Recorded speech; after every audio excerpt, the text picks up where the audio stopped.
Welcome back from the break. नाज़रीन, headlines के बाद और न्यूज़ ब्रेक के बाद एक मरतबा फिर प्रोग्राम में आपको खुशामदीद कहते हैं। अब हम बात करेंगे मुस्लिम लीग नून के हवाले से। तकरीबन 1.25 साल का अरसा गुजर चुका है मुस्लिम लीग नून की जब तंजीमें तोड़ी गई थी, और 1.25 साल के अरसे के बाद अब इतला ये आई है कि मुस्लिम लीग ने लाहौर में अपनी तंजीम साजी शुरू कर दी है। हम अगर लाहौर में बैठकर बात करें तो इस चीज़ से इनकार नहीं किया जा सकता कि लाहौर में मुस्लिम लीग नून के पास वोटर भी मौजूद हैं, सपोर्टर भी मौजूद हैं। आम इंतखाबात के नताइज जो हैं इसकी वाज़िया दलील बनकर सामने आते हैं। अब अगर तंजीम साजी शुरू हो गई है तो कौन बनेंगे, ओहदेदार क्या है, इसका तरीक़ाकार, इस पर बात करेंगे आज के प्रोग्राम में। और मेरे साथ यहाँ पर मौजूद हैं बिलाल यासीन साहब। बिलाल यासीन रुकन कौमी असम्बली हैं। बहुत बहुत शुक्रिया बिलाल यासीन साहब यहाँ पर तशरीफ़ लाने के लिए। यहीं पर मौजूद हैं आमिर असगर डार। आमिर असगर डार साहब मुस्लिम लीगी इनको बहुत बेहतर तौर पर जानते हैं, पुराने लीगी कारकुन हैं, पूरा ख़ानदान जनाब कुर्बानियों की दास्तान है, और आपको कोऑर्डिनेटर भी बनाया गया है, इंचार्ज भी बनाया गया है तंजीम साजी के हवाले से। यहीं पर मौजूद हैं मलक फ़ुरकान। मलक फ़ुरकान मुस्लिम लीग नून से इनका ताल्लुक़ है, इलेक्शन भी लड़ चुके हुए हैं पार्टी के टिकट पर, ग़ालिबन नायब नाज़म का, और कारकुन भी हैं मुस्लिम लीग नून के। बहुत बहुत शुक्रिया यहाँ पर तशरीफ़ लाने के लिए। नाज़म का आपने इलेक्शन भी लड़ा था। जनाब बिलाल यासीन साहब, तकरीबन 1.25 साल के बाद ख्याल आ गया, हमज़ा साहब ने कुछ कारकुनों को ज़िम्मेदारियाँ दी हैं कि हर हलके में MNA MPA जो हैं कारकुन जो है उस कमेटी के चेयरमैन होंगे, मुतहर्रिक कारकुन जो हैं चेयरमैन होंगे, MNA MPs उन कमेटीज़ के अरकान होंगे। इस तरह तंजीम साजी शुरू कर दी गई है। कोई खुफिया तरीके से ही कर दी गई, ये पता नहीं चला। लाहौर में तो बड़ा इंटरेस्ट लोग लेते हैं आपकी तंजीम साजी में। बिस्मिल्लाहिर्रहमानिर्रहीम। देखिए नजम साहब, ये आपने कारकुनों की बात की तो मैं आपको यहाँ पे बड़े फ़ख्र से कहता हूँ कि स्पेसिफ़िकली लाहौर के हवाले से बात करते हुए कि लाहौर में शायद ज़्यादातर जितने अरकान असम्बली हैं, खा उनका ताल्लुक़ पंजाब असम्बली से है, खा उनका ताल्लुक़ नेशनल असम्बली से, मोस्टली वो कारकुन साथी दोस्त हैं जिनको हमारी पार्टी ने और हमारे कायद ने जिन पर एतमाद किया और उनको असम्बलियों की जीनत बनाया। उसके बाद ये तंजीम साजी की बात आप कर रहे हैं तो कोई शक नहीं है कि ये आज ज़रूरत महसूस की गई थी कि पाकिस्तान में इस वक्त जो सियासी हालात हैं उस हवाले से अगर बात की जाए तो ये हकीकत है कि पाकिस्तान मुस्लिम लीग N उसका एक लीडिंग रोल है, और पाकिस्तान की सबसे बड़ी सियासी जमात इस वक्त जिसके कायद पे लोग बेपनाह एतमाद करते हैं वो मुस्लिम लीग नून है। मगर ज़रूरत इस अमर की थी कि इसकी तंजीम साजी की जाती, और इसमें इस वक्त जो पाकिस्तान चैलेंजेस का जिसका सामना करना पड़ रहा है पाकिस्तान को, उस चैलेंजेस का सामना करने के लिए मुस्लिम लीग नून को अपना 7 से तो आपके कारकुन जो थे वैसे ही बेयारो मददगार, एक तरह से बगैर तंजीमों के, बगैर ओहदों के फिर रहे थे। कुछ लोगों को कोऑर्डिनेटर बना दिया गया, कुछ को अकोमोडेट कर दिया गया। बाकायदा इलेक्शन, बाकायदा तंजीम, वो चीज़ नहीं थी। ऐसा नहीं है। इसमें बाकायदा तौर पे इस वक्त हमारी नई जो लीडरशिप जो लाहौर और उससे मुल्का जो इलाके हैं, मेरा कहने का मतलब है लाहौर डिवीज़न के लिए एक नए मुतहर्रिक लीडर हमजा शहबाज शरीफ, वो इस इलेक्शन के बाद उन्होंने लीड किया है इस सारे प्रोसेस को, क्योंकि लाहौर डिवीज़न में जितनी तंजीम साजी हो रही है उसके इंचार्ज हमजा शहबाज जी मियाँ नवाज शरीफ साहब ने हमजा शहबाज शरीफ साहब को इस लाहौर डिवीज़न के लिए इंचार्ज मुकर्रर किया है। उनकी जिम्मेदारियाँ और भी बहुत सारी हैं। वज़ीर आला पंजाब के बेटे भी हैं ना जी, तो फिर देखिए बेटा होना उनका क्राइटेरिया नहीं है। वो अच्छा, हमजा साहब ने ये सारी कमेटियाँ जो बनाई हैं, अब जो जिम्मेदारियाँ दी हैं, डार साहब की तरफ आता हूँ। डार साहब, ये हमजा साहब ने सारे नोटिफाई किए हैं? जी बिल्कुल। ये तमाम कारकुन जो, क्या क्राइटेरिया क्या रखा है जी इसका? इसके पुराने जो कारकुन थे जिनको तंजीमी काम आता भी है, जो पार्टी के साथ जिनकी वाबस्तगी खुसूसन बिलखुसूस जो है 12 अक्टूबर 1999 के बाद से तसलसल के साथ रही, उन लोगों को इसमें शामिल किया गया। यानी कि वो तहरीक निजात, मेरिट की जो बात की जाएगी, अब मेरिट तहरीक निजात होगी जिसने कुर्बानियाँ दी होंगी। नहीं, अच्छा, आपको इंचार्ज बनाया गया,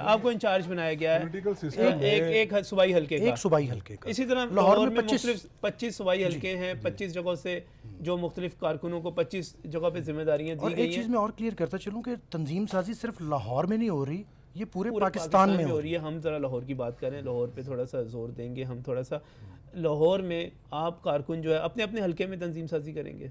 नहीं, ये एक तरीकाकार अडॉप्ट ये किया गया है कि हर सूबाई असम्बली में से जिन कारकुनों को ऑर्गेनाइजिंग कमेटी का चेयरमैन लगाया गया उनको दूसरे हल्कों में लगाया गया। अच्छा, ये एक्सरसाइज इसी तरह आई है जिस तरह लाहौर में जो कोऑर्डिनेटर जो लगे हैं वो मियाँ जावेद लतीफ़ साहब, जिनका ताल्लुक हमारे भाई जो शेखुपुरा हैं शेखुपुरा से, शेखुपुरा उनको से। लाहौर में इंचार्ज लगाया गया है।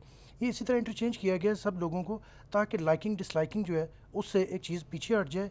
और अगर कारकुनों के जहन में ये तंजीम किसी साजी मेरिट पे होगी, अब तंजीम साजी मेरिट पे होगी, मेरिट पे होगी, होगी। देखें जब मेरिट के पास होगी, मेरिट पे नहीं होगी, जमातें मेरिट पे नहीं होगी, मेरिट के पास होगी। मैं इतराफ़ करता हूँ, मुस्लिम लीग एन जो है वो एक जो स्ट्रीट पॉलिटिक्स में सबसे अहम जमात है, और जब बहुत बड़ी जमात हो जाए तो उसमें थोड़ा बहुत इस तरह की वायलेशंस भी देखने में आती हैं, मगर ये पहली दफ़ा है, मैं नहीं समझता कई डेकेड में इस तरह की तंजीम साजी देखने को नहीं मिली कि इतनी ट्रांसपेरेंट तंजीम साजी है कि किसी MNA, किसी MPA, किसी एक्टिविस्ट का लाइकिंग डिसलाइकिंग उस हद तक नहीं चल रही जो माजी में जो एक्सरसाइज रही है। वो यानी कि सारे के सारे जो अपने मलक फुरकान साहब मुस्लिम लीग नून के कारकुन भी हैं, पुराने मारे भी खाते रहे, कुर्बानियाँ भी देते रहे, कैसे देख रहे हैं जी सारी तंजीम साजी को आप? सर बात यह है कि 2000 जैसे अभी इन्होंने कहा कि जी 12 अक्टूबर से लेके आज तक जो भी हिस्ट्री है जी हाँ, उसमें जिन लोगों ने वर्करों ने कुर्बानियाँ दी, जो आगे आगे रहे, उन लोगों में शायद हमारा भी कहीं शुमार होता होगा, मगर मेरा ख्याल है कि वो बातें कायदीन तक नहीं पहुँचाई जाती। वर्कर रुल गया है, लाहौर का वर्कर बिल्कुल रुल गया और इस वक्त टके टोकरी है। मैं सीधी बात करता हूँ कि बिल्कुल वर्कर को नज़रअंदाज किया जा रहा है। ये वही काम है जब मुशर्रफ का आया था दौर तो कोई वर्कर बाहर नहीं निकला, उस वक्त वर्कर को नज़रअंदाज किया गया था।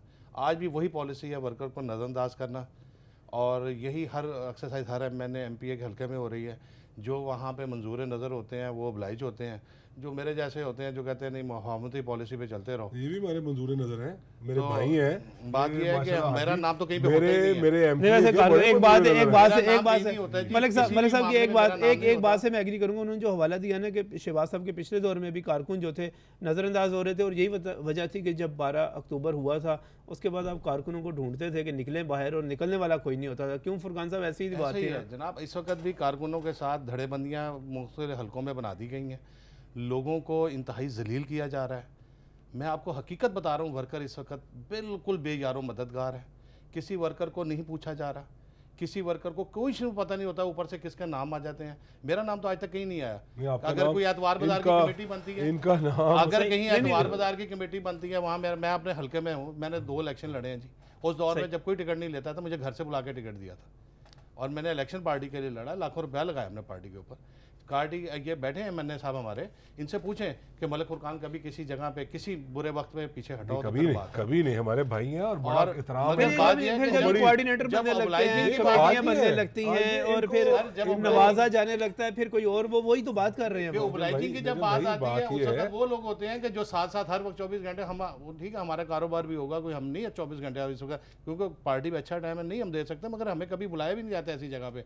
जब वर्कर को ओबलाइज की बात आती है, ये उस वक्त वो ही मंजूर नज़र लोग होते हैं जो पिछले दौर में भी मौजन उड़ते हैं। अभी वो पहले वैसे आपने खुद ही कह दिया कि ये तो मेरिट के करीब करीब होगा, मेरिट पे नहीं होगा सारा कुछ।